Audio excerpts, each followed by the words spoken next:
If you were to ask any boy, 7 years old, 8 years old, 9 years old, where do you want to be when you're 25, 30? Where do you want to be? They're going to say, big house, fast car, beautiful wife.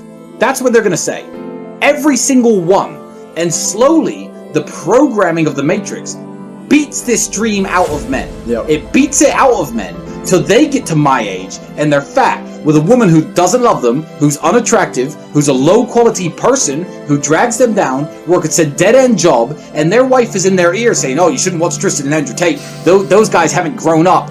Growing up is an analogy for having the aspiration that every boy has beaten out of them and accepting the programming of the Matrix. Let me tell the young men out there, you need to be able to identify low-quality friends and cut them off and curate the people around you into a group of winners, a group of men who want to go out there and achieve the same things as you. And the journey to the top not only won't be lonely, but it will be far easier. I saw a TikTok of him recently saying, hey Andrew, I may be fat and blah blah blah, but I have a wife, a woman chose me. And that one line, I just thought, a woman chose me. When you're a man at the top, you get to choose the women that you want to be with. A woman chose you, well done. Like his dynamic is so wrong, even in that one line, which is one of the only things I've ever heard this guy say, by the way. So when you say I don't have social media, I don't have a TikTok account. Neither do I. I don't have a TikTok account.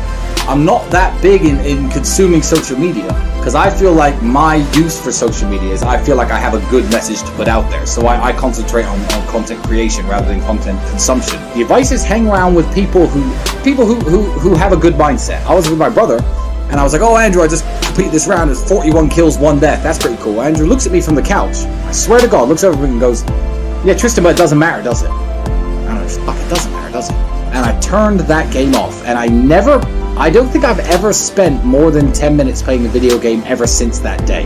So hang around better people. You know, if you're wasting your life, if you're wasting your talents, you're sitting there jerking off all day, if you're sitting around dudes who are talking about who their favorite porn star is, leave that group of friends. Cut low quality people out of your life, and slowly, as you go out into the world and apply yourself at different things that are more useful, you'll probably find out that you're not as useless as you think. Or you might be, in which case, you know, we all need someone to flip the burgers and wash the cars, so I'll tip you heavily, my friend, don't worry. Guys, open your eyes. When I say, when I say don't be a brokey, learn how to make some money, level up, you know, it's not about money necessarily. It's about, I believe if you're a young man in this world and you don't have your financial situation together and you're not part of the top 1%, then you're not going to attract the top 1% women. You're not going to meet the women with low body counts who want to love you and start a family with you. If you stay a low quality man, you're going to meet a low quality woman, start a low quality family, and have a low quality life. But I say it in an abrasive way, and people will cut clips of me or my brother saying, oh, you know, don't be broke, make some more money, you know, you don't want to be a broke, you don't want to be a loser. But I'm not trying to upset anyone. I'm just trying to show people the way that I think is to a better life and a more productive, more healthy, more happy life. The media, I think, is so spun so negatively against me and Andrew. I try to empower young men to stay away from toxic people. I'm not talking about toxic women. I will say 9 times on a podcast, look, if your friends are sitting around smoking drugs, if your friends, your male friends are losers, if your male friends have no ambition, if your male friends are fat and overweight and keep you from going to the gym, stay away from them. And then on the same podcast once I'll say, yeah, if you have a girl, if you have a woman who, you know, is trying to control you and is overeating and is lazy and doesn't like you going to the gym and is a bit of a slob, you need to cut her off. And it's, oh my God, Tristan's misogynistic. It's selective hearing. I'm trying to teach young men to stay away from low quality people, men and women, male and female. But they'll soundbite the bits where I talk about low quality women, because low quality people of all races, genders, sexes, they exist. And you need to stay away from all of them. I never wanted to be a multimillionaire. Andrew once said to me, famously, Tristan, if we could just find a way to make, this is before the internet, if we could just find a way to make like 50, 100 pounds a day from home, that would alleviate a lot of our problems. Start small, because as you climb the mountain and you reach where you wanted to reach, you realize that there are new mountains to climb. There are new mountains to climb for me right now. And I'm at a level that a lot of people can't even dream of getting to. But you see it. It opens new doors when you accomplish the goals that you're aiming for. And it opens your eyes to what's possible from there. So don't think I want to be a multimillionaire. Think, okay, I want some financial independence. I want to work 20 hours at the fast food store instead of 40, but supplement my income from home. Okay, I've done that. Now I have more free time. Where do I go from here? So don't think how am I going to become a multimillionaire. Think of your short-term goals. Make sure your mother works less, buy yourself some nicer clothes, live in a better apartment, and think of how you can make those things happen. And as you go up in value as a man, you'll learn a lot about yourself, and from then you can tackle bigger goals. And it's always about making money. You mean you want to get rich. Cool.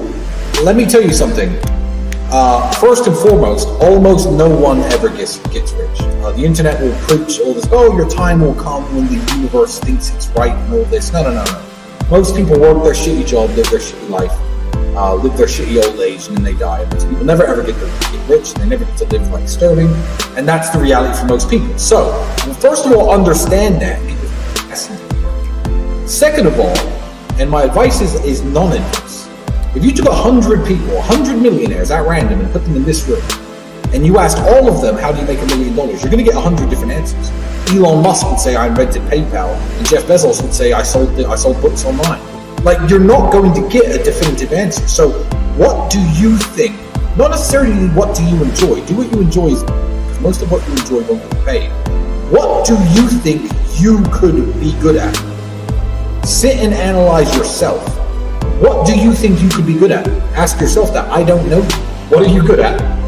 Think about what you think you could do, and answer the question to yourself. I can't tell you. And that's my advice. Like, look where money is moving and stand in the way. I know a dude when I was trying to buy a part for my car. He was like, I know someone who's got car parts and stuff cheaper.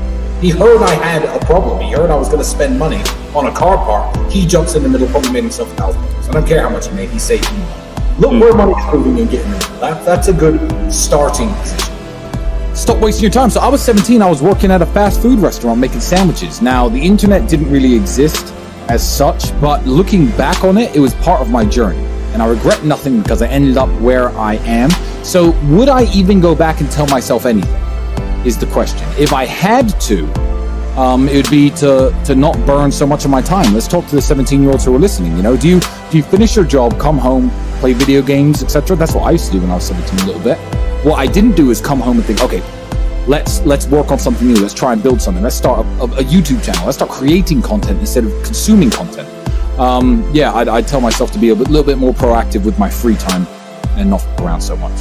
And being a gentleman is very, very important. There doesn't have to be a winner. When you're going on a date with a woman and you're looking to sleep with her and she's looking to have a good time, you can both go home happy. Right. You really can. You don't have to feel like you defeated her somehow or you tricked her somehow, and she doesn't need to feel like she used you somehow. You can have a wonderful evening. You're nice to her. You open the car doors. You buy her a bouquet of flowers. You have dinner. You make love. You go home. She's happy. You're happy. It's down to you. It's personal accountability. And that's what a lot of guys want to throw out the window these days. It's like failing in every business you've ever attempted, failing to make money, and then blaming capitalism, or failing in every boxing match or every American football game and NFL game you've ever played, and blaming the referees or blaming the rules. No, it's personal accountability and it's personal responsibility.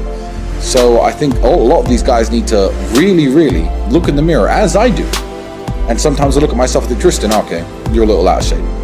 Tristan, okay, you've been sleeping too much, you've been partying too hard, you got bags under your eyes, you're letting yourself go a bit, and you have to keep yourself in check. You have to stay at the very top, and if you don't stay at your very top, you're not competitive anymore. Every single species on the whole planet is exactly the same.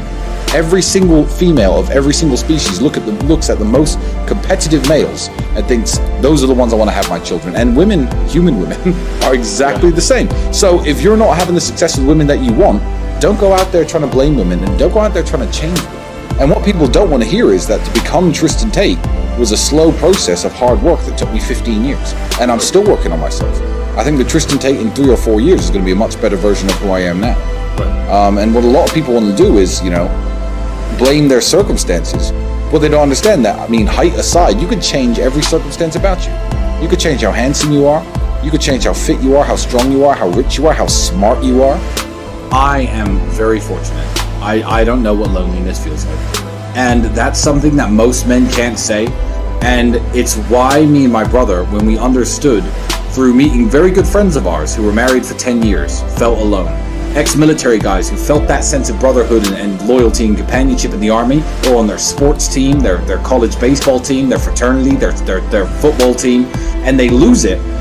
Those are the guys who opened my eyes to how special the relationship I have with my brother is. And that's what I try to tell the world as well. I don't know what loneliness feels like. You know, I was born in a very underprivileged family. I grew up absolutely broke. I didn't have the best, I wasn't dealt the best hand, but there was always an ace up my sleeve. So I don't know what that feels like. I've always had companionship. I've always had someone who had my back, someone to fight with me, someone to work with me in terms of my brother. So I'm not going to sit here and say that the journey to the top for me necessarily was lonely. But let me tell the young men out there, you need to be able to identify low quality friends and cut them off, and curate the people around you into a group of winners, a group of men who want to go out there and achieve the same things as you. And the journey to the top not only won't be lonely, but it will be far easier.